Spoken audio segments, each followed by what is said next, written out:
Presentamos A Fondo con José Ignacio Beteta. Análisis económico, análisis político en A Fondo.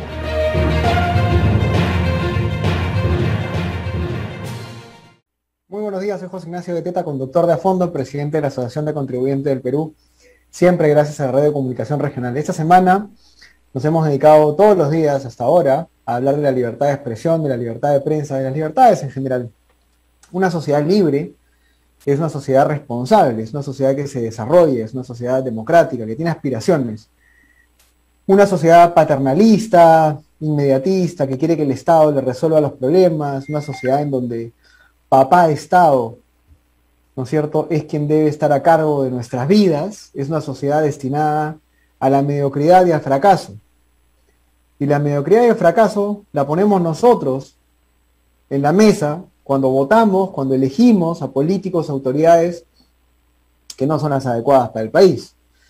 Entonces nosotros como ciudadanos tenemos la responsabilidad de buscar autoridades y políticos que nos permitan ser libres, que desarrollen nuestra libertad, no que la coacten, no que se vuelvan nuestros papás, no que se vuelvan nuestros caudillos, ¿no? Eso no es correcto. Y la prensa cumple un rol fundamental para que las autoridades y los políticos no se conviertan en eso, justamente, en caudillos populistas. Y por eso tenemos hoy día con nosotros un invitado muy especial, al director del diario Ojo, señor Jaime Acián. El diario Ojo, además, que es uno de los primeros diarios populares que surgió en el país, con un tiraje enorme, con mucha llegada y alcance a todo el pueblo peruano. Un diario que es un clásico, digamos, de la cultura popular. Y vamos a hablar hoy día con Jaime acerca de la coyuntura y de la importancia también de la prensa. Jaime, muy buenos días, ¿cómo estás? ¿Qué tal, José Ignacio? Muchas gracias por la invitación y tocas un tema que a todos nos atañe porque tiene una vital importancia no solamente para la profesión, sino para la marcha del país en general. De acuerdo. Ahora, cuéntanos tu experiencia desde la prensa. ¿Cuál ha sido tu experiencia ahora en el diario Ojo como periodista en estos primeros 60 días del gobierno del señor Castillo? ¿Qué has visto? ¿Cómo ha estado tu trabajo en ese sentido?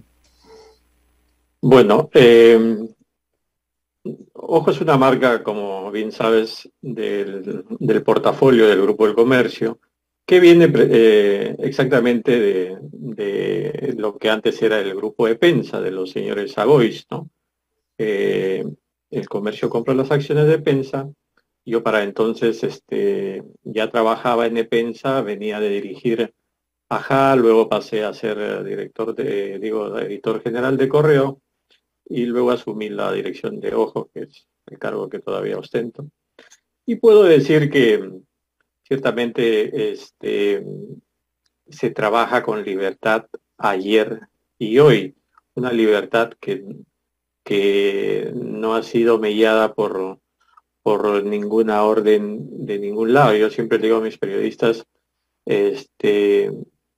escriban con la libertad que es inherente a nuestra profesión, escriban con la libertad que demanda nuestra audiencia. Somos un diario, como bien decías, de circulación nacional, con una lectoría, con una buena lectoría. Entonces, no tenemos nada que regatearle a la profesión y a la marcha de la profesión, porque somos conscientes de que transitamos en un libre mercado donde se impone la ley de la oferta y la demanda y el público está en la libre elección de leer o comprar el diario o el medio de comunicación que prefiera para informarse, ¿no? Y yo quería apuntar algo a lo que tú decías, y precisamente no sé cómo tuviera la mano acá esto de la declaración de Chapultepec, que no hay personas ni sociedades libres sin libertad de expresión y de prensa. Creo que esos es un poco los parámetros en los que nos movemos, ¿no? De acuerdo, a la población le cuesta esto, te digo con sinceridad que muchas veces a la población, la ciudadanía, cuando se identifica con un político, cuando cree que los políticos son pues sus papás, ¿no? Sus caudillos, ¿no? Hay más carisma y sentimiento que razón. muchas veces la población y la ciudadanía dice, no, seguramente la prensa lo quiere fastidiar, seguramente la prensa se mete con Castillo porque es campesino, porque es cholo como nosotros, y lo quieren atacar desde Lima. Y en vez de pensar en la prensa como una aliada, como una mediadora, ¿no es cierto? Como alguien que está del lado de la ciudadanía, piensan más bien en la prensa como si quisiera fastidiar, digamos, a los políticos. ¿Qué opinas de esto y cómo solucionar este conflicto mental que a veces tiene la población con respecto a la prensa y los políticos? Es más, los gobiernos deberían tener como aliados o como aliada a la prensa para difundir lo que hacen. Muchas veces los gobiernos hacen cosas buenas, pero por una errada o por una mala política comunicacional no llegan al pueblo. Nosotros somos el vínculo con el pueblo. Y, y si por el contrario vemos lo que ha pasado en los últimos tiempos, en estos 2 meses de gobierno de Perú Libre, es todo lo contrario, ataques a la prensa, hemos visto periodistas o micros por los suelos, empujones, y un presidente que habla poco y que cuando habla tiene un discurso mediocre, solamente lee en escenarios específicos y hasta cuando lee es motivo de crítica.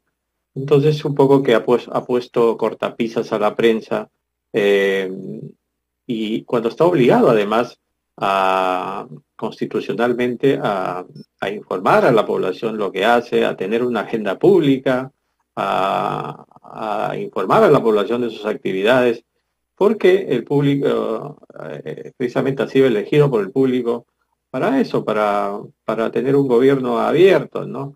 Pero como digo, está pasando todo lo contrario y nos recuerda pues modelos que ya hemos visto, como en Venezuela, que coactan la prensa, que no hay libertades. Recordaba hace poquito lo que ha pasado con el Universal en Venezuela, ¿no es cierto? Tomado por el segundo de Maduro, como Diosdado Cabello. Entonces, esos modelos creo que no debemos tenerlos acá y por eso es que a veces da miedo que, para decirlo de alguna manera, estos caimanes del mismo pozo en el que incluyo yo a Evo Morales transiten a cada rato por el Perú, ¿no? En el escenario actual, estamos totalmente de acuerdo, digamos, un presidente o políticos que no quieren transparentar, que no quieren dar la cara, que no quieren hacer declaraciones técnicas, honestas, de rumbo del país, con respecto al rumbo del país, definitivamente tienen que ser políticos a los cuales hay que vigilar mucho, ¿no? ¿Cómo es lo que ha pasado ayer? Digamos, ha sido un día bastante movido a nivel político, ¿no?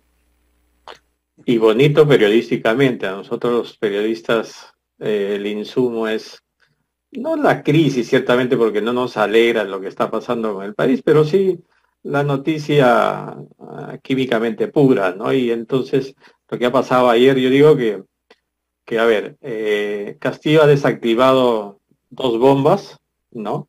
Bellido, Maraví, Ujú. pero se le ha presentado un coche bomba un poquito más cercano, que es Cerrón y Barrenzuela. Perú y Cerrón y Perú Libre, ¿no? Porque seguramente has visto el tuit de Cerrón pidiendo más poder, como que lo que ya tiene o lo que tuvo le suena a poco, ¿no? Y reclamando mayor poder. Eso implica que seguramente quiere más ministros, más funcionarios públicos, y vamos a ver cómo, si esto termina explotando y de qué manera afecta a la marcha de este nuevo gabinete. Lo que es innegable también, por otro lado, es que más allá de estos vaivenes y de estas aparentemente contraposiciones, yo creo que al final hay un hilo conductivo entre el presidente, Cerrón y, y el partido, ¿no?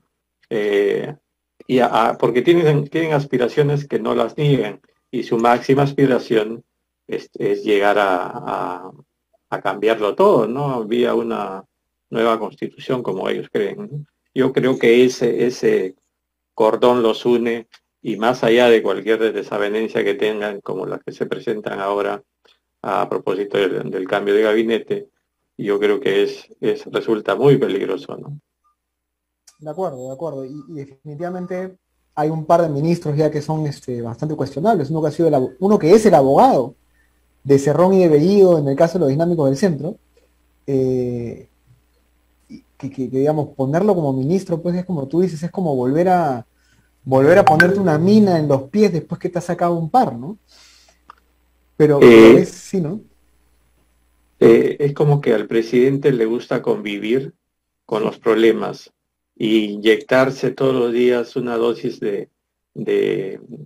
no sé, de cualquier elemento para parir crisis, como que eso, convive, si no tiene problemas, no es Castillo, es como que guarda bajo el sombrero alguna cosa que siempre da que hablar. Esta elección del gabinete ha sido tan rápida que no es justificación, además, para tener ya algunos ministros que empiezan de los cuales empiezan a salir sus antecedentes y no hay como que un buen tercer ojo para la elección de ministros, ¿no? Y esto también desnuda la precariedad y la falta de cuadros dentro de Perú Libre, ¿no? Ahora, mucha gente, no sé si mucha gente en general en el país, pero habían grupos, habían ciertos sectores que con estos primeros 60 días del gobierno planteaban justamente por el peligro de la Asamblea Constituyente, por el peligro, digamos, del copamiento del Estado, que lo que se debía buscar era la vacancia del señor Castillo. ¿Tú crees que ahora con estas medidas de ayer, más allá de que le gusta convivir con los riesgos, la gente se queda siempre con lo más superficial, lo más ligero? ¿Crees que las movidas ministeriales de ayer le van a dar más vida a Castillo? ¿Le van a dar un poco tiempo más de oxígeno? Aparentemente, ¿no? Pero como te decía hace rato, yo creo que igual, y no te olvides que habló hace poco en dos o tres escenarios de la Constitución y en eso, y de la Asamblea Constituyente, y en eso sí coincide con Bellido, ¿no? Yo creo que eso más tarde que temprano lo va a poner sobre la mesa y va a buscar eso, porque sin eso no sería Castillo y no sería Perú Libre, ¿no? Eh, y ahí nos cabe a nosotros los periodistas un papel muy importante en informar a la población de los peligros que acarrea todo esto. No te olvides que a propósito de que Castillo se llena la boca hablando de que la corrupción, que convoca a todo el mundo a que denuncien en los gobiernos regionales, en locales, hechos de corrupción, pero no te olvides que gente de su entorno está investigada por estos temas, ¿no? Y, y entonces al final vamos a ver si si este cambio de ministros lo ayuda a sostenerse y vamos a ver el comportamiento también del Congreso frente a esta situación. Acaba de observar la ley de, ¿cómo se llama? De confianza, ¿no es cierto? Entonces, yo creo que hay hilos ahí que, que tiene que manejar tanto el gobierno como la prensa para que haya una convivencia por el bien del país. Han habido proyectos que quieren coactar la libertad de prensa y de expresión, casi como un chantaje con la publicidad, en fin. Yo creo que habla, por ejemplo, de monopolios, de concentración de medios, y estamos viendo ahorita que hay más diarios ayeros del gobierno con directores piquichones ahí que dicen lo que Castillo y su entorno quiere escuchar, ¿no? Y, y me viene a la memoria ahorita lo de la famosa concentración de medios, ¿no? Y yo, que vengo de Pensa, puedo dar fe de que la única concentración que hay desde la perspectiva de ojo es el esfuerzo que, como decía el otro día, de que le ponemos nosotros para hacer un buen periódico, para responderle a nuestra audiencia con buena información, con un producto utilitario, con temática que les permita formar una opinión, porque de eso se trata, que la gente tenga elementos para formar su propia opinión, ¿no? Ahora, hablemos de eso un momento. Hay una, en verdad, los que estamos un poco en el debate público, en el debate político, probablemente entendamos cómo funciona la prensa, etcétera. Pero el rollo, ¿no es cierto? El mote de los políticos siempre es la concentración de los medios, la concentración de los medios que son todos dominados por los sectores empresariales. Explícale un poco a la gente por qué en el Perú no existe concentración de medios, cómo funciona el mercado de la prensa. Creo que eso va a ser muy útil para que la población en las regiones, en las provincias, se quiten esa idea que le meten los políticos todos los días para desprestigiar a la prensa. Sí, no puede haber concentración de medios porque, a ver, tenemos alrededor de 75 diarios en todo el país, decenas de radios, canales de televisión, centenares de páginas web, blogs, y ahora las redes sociales. Eh, todos esos, todo ese conglomerado de fuentes de información están al servicio de las audiencias. Eh, y cada uno elige lo que mejor le conviene, lo que mejor le informa. Entonces, que el comercio haya comprado las acciones del grupo de Pensa no implicó mayor cambio porque, como te decía hace rato, los diarios fueron y son libres o mantienen su línea editorial. Ojo, no podría cambiar su temática porque pasó a otras manos empresariales, porque tiene una audiencia ganada. Igual Correo tiene una línea que todo el mundo conoce, que tiene ediciones regionales que acostumbradas ya a un público que lo sigue, ¿no? Entonces, no se configura una concentración, sino la República cuando intentó comprar Epensa hubiese caído en el mismo alegato que ahora pone sobre la mesa, ¿no?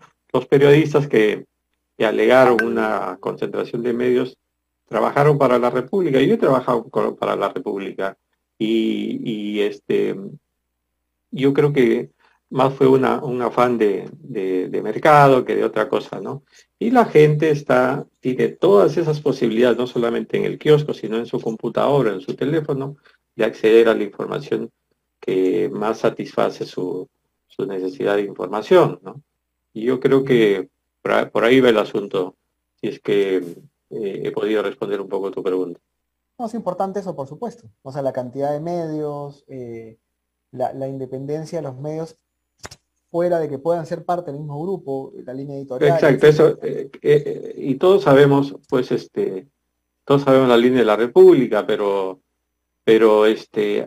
hubo ocasiones en que un titular de la República coincidió con una portada del Comercio, porque cuando hay temas vitales para el país, no hay concentración que valga, ¿no? El interés mayor es satisfacer la demanda del público y hacia eso debemos apuntar, ¿no? De acuerdo. Y además hay una prensa regional que debería ser cada vez más fuerte y también independiente. Y yo creo que ahí más Es bien... fuerte, la prensa regional es Así es. fuerte y va recobrando mayor interés. Ujú. Eh, y no te olvides que estamos a puertas de elecciones regionales y municipales y también la prensa local va a ser de mucha demanda, de mucho interés para el sector político y para quienes aspiramos a tener mayores audiencias, ¿no? Excelente. Nada, buenísima conversación, Jaime. ¿Verdad que muchas gracias por estar con nosotros? Ha sido muy importante contar con tu testimonio y recordarnos lo importante que es que la ciudadanía apoye a la prensa, confíe más en la prensa, sobre todo en la prensa independiente que guarda una línea, digamos, abierta, transparente, ¿no? Gracias por estar con nosotros. Gracias a ustedes, muy amables por la invitación. Cuando Buenos gusten. días, Hasta luego. gracias. Buenos Ha días. sido Jaime Acián, director del diario y del proyecto de comunicación del portal, de la plataforma. Ojo, un diario clásico de mucho alcance en el Perú, un tiraje pues a nivel nacional y uno de los primeros diarios populares del país, digamos, que aún se mantiene con mucha fuerza. La libertad de expresión, las libertades, nos hacen grandes, nos hacen crecer, nos hacen desarrollarnos. La libertad es lo más importante. No confiemos en los políticos que atacan a la prensa, no confiemos en los políticos que atacan a los empresarios, no confiemos en los políticos que nos dicen que nos van a regalar todo, que nos van a dar bonos, subsidios, créditos. No confiemos en los políticos que quieren ser nuestros papás. Ese político no quiere ser tu papá, quiere ser tu rey, quiere ser tu dictador, quiere ser tu populista, quiere ser tu Maduro, quiere ser tu Chávez, quiere ser tu Evo Morales. Esos políticos lo único que hacen es aplastarte para que vivas en la mediocridad y te quedes ahí chiquito, pobre, vulnerable, porque ellos no quieren que tú seas rico, ni que tú te desarrolles, quieren el poder y el dinero del Estado. Así que recuérdenlo bien, gracias por estar con nosotros, nos vemos el día de mañana. Mañana es feriado, vamos a retomar el programa el día sábado, tenemos un invitado muy especial el día sábado, vamos a conversar con el doctor Enrique Erci, abogado, jurista, constitucionalista acerca de la coyuntura política. Muchas gracias, nos vemos, cuídense. Hemos presentado A Fondo con José Ignacio Beteta.